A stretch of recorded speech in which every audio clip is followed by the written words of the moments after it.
Praise the Lord. Ahan bamuktada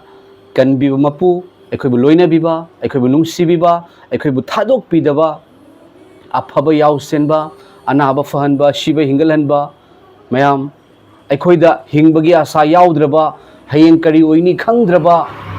matamda ai taibang panbada lairibase, ai hingibase, hingningdre,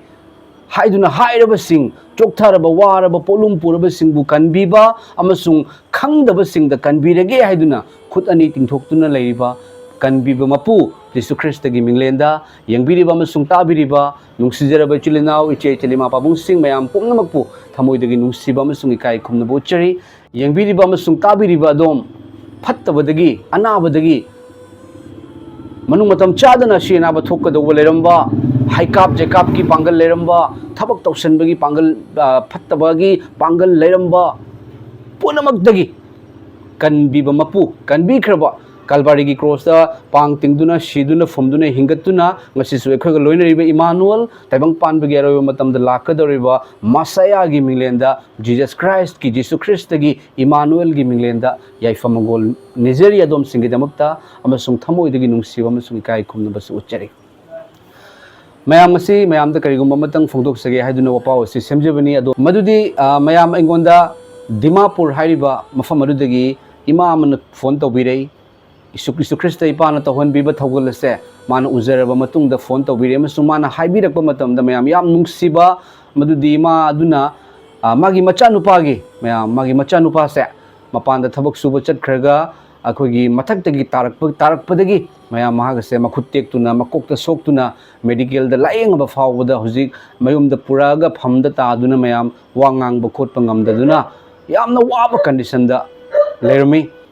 amasung mamaduna su video matek ama semduna aigi WhatsApp ta thabire mayam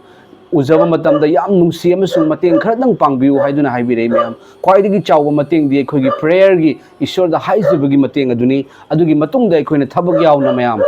ekhoina mekhoigi awaba da kharadang oresu kokanabagi damakta ekhoi ngamjaba mateng khara su pangmina si haina mayamda aina phungdoksari Prabhu Jesu gi minglenda mayam yamna wazaraba imung ama oirami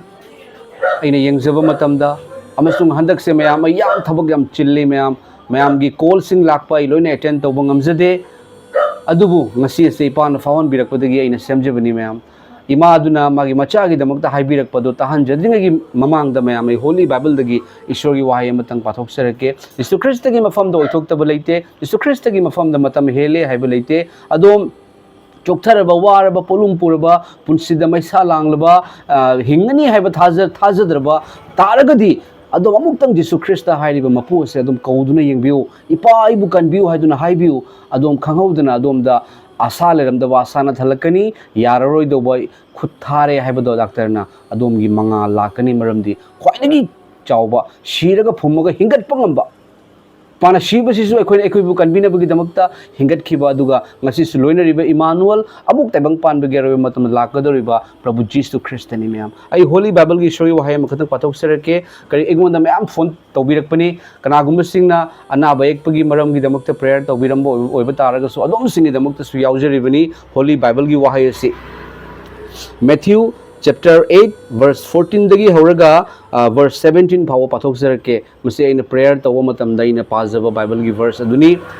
Jesu na Peter gi mayumda lakpa matamda Peter gi manembok arum hauduna hiptuna leiba ure mahakna makhutta sokpada mahakki arum thare aduga mahakna hogutuna mahakki thawal tawrami aduga numidang wairam oirakpada mi singna bhut changba mayam mahakki manakta puraklami aduga mahakna wahaina phattaba thawai singbu tantoklami aduga mahakna anaba mi pumnamak pu fahanbirami masi wa takthokpa Yashaya na haikhiba adu thungnanabani mahak masamakna aikhoigi asonba sing lauduna pubire aikhoigi laina sing pubire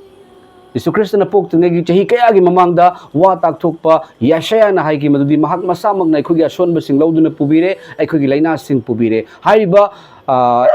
accident oiduna lairiba misak ado magi awaba anaba adugi su yauna Jesu Christa na khangrabani Jesu Christa da changjaba totally surrender tawjaba mathok tare aduga yengbiriba adom aingonda phone tawbiduna prayer tawbiwaina haina bigi tawbirakpa ina chinbagi maram thangatpa ngamjadaba adom singi damakta suni adomgi awaba langtaknabagi damakta su aina ishorda haijari adomgi awaba langtaknaba kokhan bibo isanu mayam Jesu Christa gi mafam do oithokta leite mayam na su prayer da ningsing biu aduga request amatang ga thajaraba singna share tawbiu adom gi WhatsApp group sing weraga su natraga su mayam da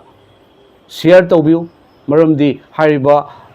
family ase asida prayer plus koina thabak yauna mating pangning bagi wakhal fauze mase ai khaktana ojar ojet khaktana dingam banate mayam aduna mayam singi mating pamje mayam Jesu Christa ipana su pangan bibisu oisanu ngaman bibisu oisanu mayam thagachari uziki ima do man phungdok pirak po wahe du tabiu amasung yengbiriba tabiriba chilna uche chilima pabung sing adombu ishorna anabadagi fattabadagi kanbiba oisanu amasung hairiba accident tawriba misak ado magi anaba farak po oisanu haiduna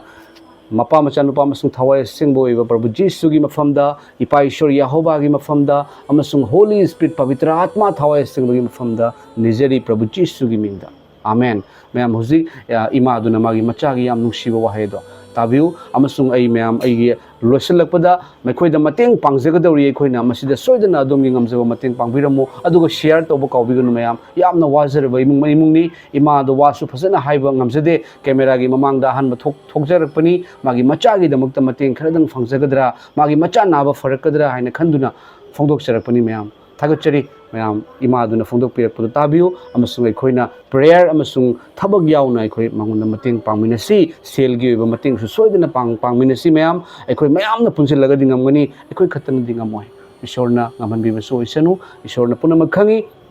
ekhoi pangjakiba pangjarakadoriba mateng sing ase ekhoi fanabagi nate already ekhoi bu fan bikhrabani ekhoi bu chumhan bikhrabani mayam wayen badane ekhoi yaura roi nekhoi dia shibadagi ahingbada lanthokpi haribani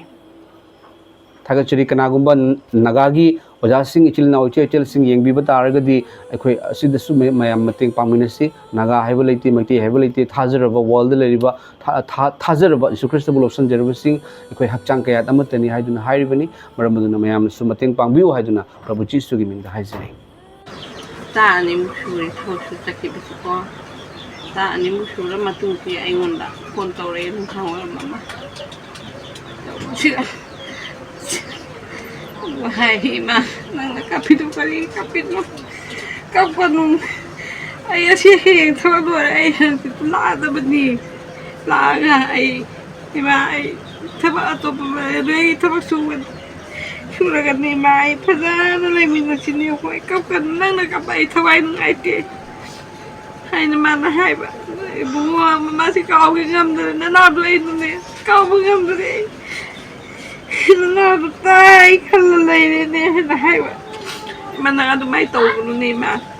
ai thau su de hala ai la ta bani koi ma ai lui thabak su dur bani yen mi tau dur bani hai kwa phare na phare su ko iso khuram maga su iso bu hem ku kanam nei pote hai na ai na hai ko hoi ma hai ni tham ga ai thabak thengi ai sa khaga ma se ta ko ka wai sa ma ta ko Tawas udah man semua in bisa beding masih ingkat kerja ingkat laga tadi masih ingkat laga indah laga masih cuma nak kongning halap kasih masih makata pokria masih ubai kerim lagi ngami mapiti masih mapiti kerja piti pada temen kapag kangi building masih ditawas kuat masuk ngerti ngami makuti kesini takut di kuat pilih terbi makin udah kere lei pure di mapu di pesan hidale masih menawi atan mengai kari upai nai tu sih udah ada ina hidale sih udah isi sih kilo ina surat sabang tani sih kilo lagi kira kita makin do kita tobi kita mayang nusibi aduh ini tunggu dada yang nanda ina hajari bani tan mapu Ishwar ibu ini nih hajari bani kita matiin kita tahu biu hena sa kita muka